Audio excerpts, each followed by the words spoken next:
Greetings from Maui, Hawaii. I'm here on vacation, but wanted to give a brief overview of pricing and how to price your product for export.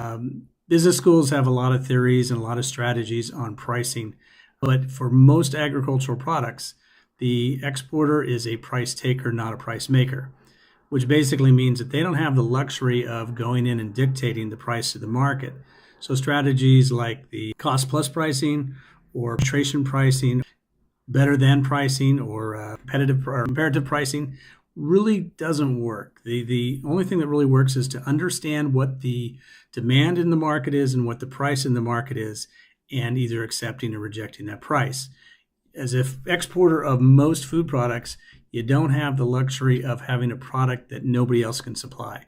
In most cases, the products that you're trying to sell, somebody else is already selling that supplier, which means they either have to make a mistake, or you have to offer a better price, or you have to differentiate your product in some manner that it becomes a niche product and not a commodity product.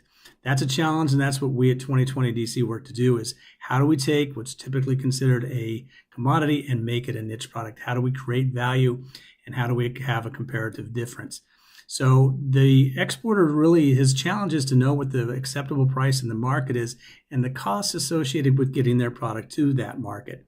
So for example, if a product's selling for $12 in the US market, it doesn't mean that it's going to be more profit to the exporter than a product that's $10 in the European market, or even $6 in the local market, because there are other add-on costs in getting the product to that market.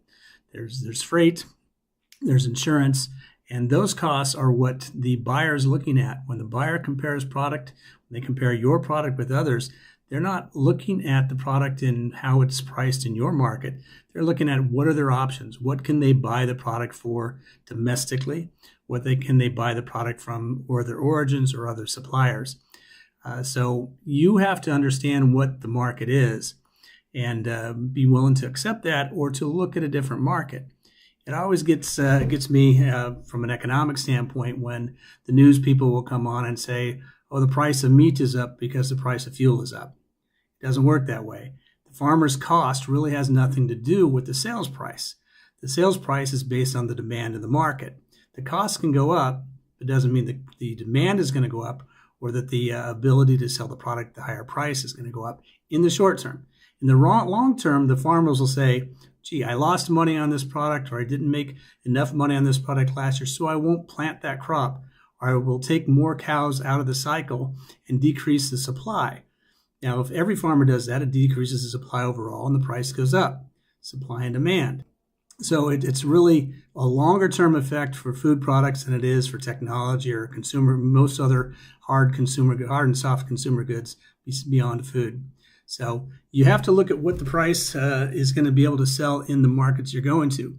And you have to understand what environmental conditions, shipping conditions, and other costs, how they impact things. So if I'm an exporter of sesame seed, for example, from Paraguay, and I'm exporting to Lebanon, for example, what is the price that they can get sesame seed from Ethiopia?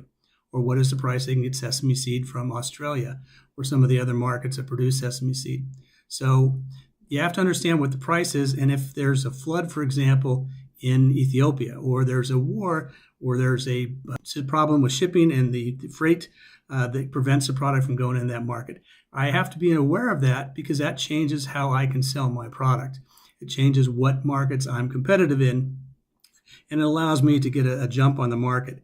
If I'm the first one in my market to understand that another place is having a crop failure, and the supply is going to be down, I can go long on that product. I can have more of that product in my warehouses. When the prices go up, I'm then able to sell at a higher price. Not because I want to, not because it's I look at my costs and say I'm paying more for it, because that's what the market demands.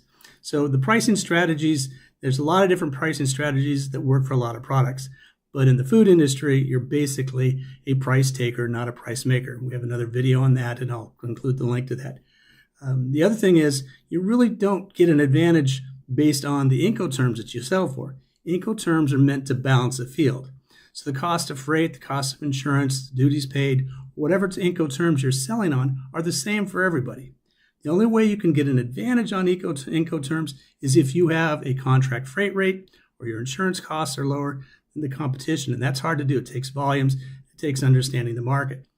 It's important that you understand the INCO terms because you can sell on the wrong terms and think you're selling on a CFR, and in fact you're selling on FAS or a delivered duty-free or whatever the problems may occur. So you need to understand what you're selling on and speak the same language as your buyer. Understand that your buyer is probably already buying the product from somebody else.